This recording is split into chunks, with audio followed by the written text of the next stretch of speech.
Hello guys, आपका स्वागत करता हूँ अपने चैनल पर। चलो आज हम स्टार्ट करने जा रहे हैं क्लास 11th की इकोनॉमिक्स की पहली जो बुक है, यानी आर्थिक सांख्यिकी, जिसको स्टैटिस्टिक्स फॉर इकोनॉमिक्स कहते हैं। चलिए स्टार्ट करते हैं। पहला चैप्टर है जिसका नाम है बड़ी परिचय। ठीक है, जैसा कि आपने जानते होंगे पहला चैप्टर आपने पढ़ लिया होगा, लेकिन अब एग्ज़ाम फिर से आपके ऑफलाइन हो सकते हैं, इसलिए मैं आपको थ्योरिकल पढ़ा रहा हूँ। ठीक है, चलिए तो हम वीडियो को स्टार्ट करते हैं। सबसे पहले आप जानना कि अर्थशास्त्र होता क्या है।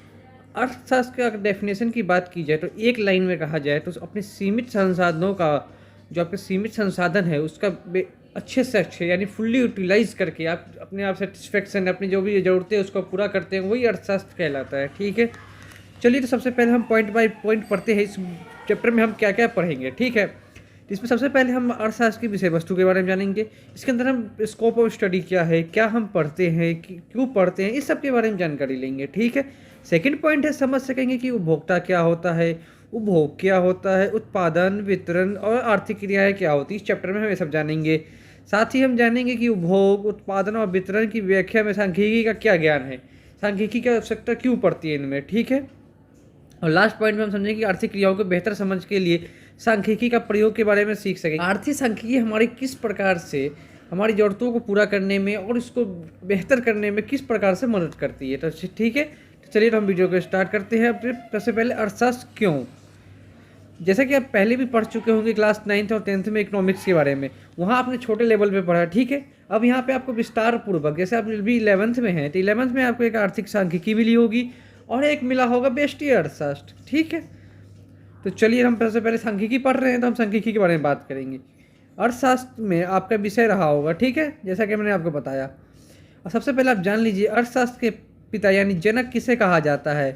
अर्थशास्त्र के जनक एडम स्मिथ को कहा जाता है। एडम स्मिथ अर्थशास्त्र के जनक है। ठीक है, और जो आधुनिक अर्थशास्त्र है उनके जनक एल्फ्रेड मार्शल को कहा जाता है। ठीक है, इन्हें अर्थशास्त्र के प्रवर्तक के रूप में कहा जाता है। मॉडर्न इकोनॉमिक्स के फादर किसे कहा जाता है, एल्फ्रेड मार्शल को। ठीक है, चलिए हम बात करेंगे सबसे पहले कि उपभोक्ता किसे कहते हैं। उपभोक्ता, हम लोग उपभोक्ता है जब आप वस्तुएं खरीदते हैं ताकि आप अपनी जो व्यक्तिगत, अपने परिवार की जो भी आवश्यकता पूरा करने के लिए जो भी आप वस्तुएं खरीदते हैं, तो अपनी आवश्यकताओं को संतुष्ट कर सकने के लिए उपहार देते हैं या खरीदते हैं, कुछ भी करते हैं, तो आप उपभोक्ता कहलाते हैं। ठीक है, आप जा गए दुकान पे, उनसे कुछ भी चीज़ें खरीदी, जैसे आपको ब्रेड की आवश्यकता है, मॉर्निंग में तो ब्रेड लेने गए, आपने ब्रेड खरीदा, तो आप उसके लिए क्या हुए, उपभोक्ता हुए हैं। ठीक है, अब हम बात करेंगे जैसे कि विक्रेता। विक्रेता कौन होता है, जो सामान बेचता है। ठीक है, जब आप वस्तुओं को स्वयं के लाभ के लिए बेचते हैं, जैसे आपकी कोई शॉप है, मान लीजिए मोबाइल शॉप है, अगर आप मोबाइल बेचते हैं किसी को लिए, तो आप क्या हुए, विक्रेता हुए। ठीक है, जैसे हाईलाइट किया हुआ है, आप देख सकते हैं, मैंने पहले ही हाईलाइट किया था आपके लिए। ठीक है, जब आप वस्तुओं को उत्पादन करते हैं, आप किसान अथवा विनिर्माता भी हो सकते हैं। ठीक है, या सेवाएं प्रदान करते हैं किसी को, जैसे आप डॉक्टर हैं, कुली हैं, टैक्सी चालक हैं, या कुछ भी परिवहन चालक हो सकते हैं, कुछ भी जो सेवा प्रदान करता है, वकील, तो आप उत्पादक कहलाते हैं। ठीक है, उत्पादक कौन कहलाता है, जो वस्तुओं का उत्पादन करता है तथा सेवाएं प्रदान करता है, उसे उत्पादक कहते हैं। एक लाइन के अंदर इसका डेफिनेशन ये हुआ। ठीक है, अब बढ़ते हैं अपने सेकंड पेज की तरफ। सेकंड पेज में हम जानेंगे कर्मचारी क्या होता है। ठीक है, जब आप कोई नौकरी करते हैं, ठीक है, अर्थात दूसरों के लिए कार्य करते हैं, जिसके लिए आपको पारिश्रमिक दिया जाता है। पारिश्रमिक का मतलब होता है वेतन। पारिश्रमिक का मतलब होता है वेतन। वेतन मतलब इंग्लिश में वेजिस। ठीक है, जब आप कोई नौकरी करते हैं अर्थात दूसरों के लिए कार्य करते हैं, इसके बदले जो आपको पारिश्रमिक दिया जाता है, तब आप कर्मचारी कहलाते हैं। ठीक है, और सेकंड बात आती है नियोक्ता। नियोक्ता किसे कहते हैं, यानी नियोक्ता मतलब होता है एम्प्लॉयर। जब आप बस भुगतान लेकर अन्य व्यक्तियों की सेवा प्रदान करते हैं, तो आप नियोक्ता कहलाते हैं। नियोक्ता कौन कौन हो सकते हैं, जैसा कि वो आप डॉक्टर हो सकते हैं, वकील, बैंकर, टैक्सी चालक या सामान वाहक, ये सब नियोक्ता कहलाते हैं। एक लाइन में नियोक्ता की डेफिनेशन देना हो तो जब आप भुगतान लेकर अन्य व्यक्तियों को सेवा प्रदान करते हैं, वो नियोक्ता कहलाता है। ठीक है, अब हम बात करेंगे आर्थिक क्रियाएं क्या होती है। आर्थिक क्रिया यानी जो भी वो क्रियाएं जो अपने आपकी आवश्यकताओं पूरा करने के लिए किया जाता है, सब आर्थिक क्रियाएं कहलाती है। जो यानी धन के लिए जो भी किया गया कार्य, सब आर्थिक क्रियाएं कहलाती है। एक लाइन में डेफिनेशन दिया जाए तो। ठीक है, यहाँ पे एग्जाम्पल में अलादीन और जादुई चिराग की बात की गई है। जैसा कि आप जानते हो, अलादीन से आप बिल्कुल वाकिफ़ होंगे। अलादीन के पास एक जादुई चिराग था जिसको रब करने पे यानी मसलने पे उसमें से जादुई चिराग निकलता, जो कि अलादीन की सारी ख्वाहिशों को पूरा करता था। वो एक अलादीन एक भाग्यशाली व्यक्ति था, ठीक है। जब भी वो चिराग को रगड़ता था तो जो भी वो उससे मांगता था उसको मिल जाता था। एक बार उसने महल मांगा, महल मिल गया उसको।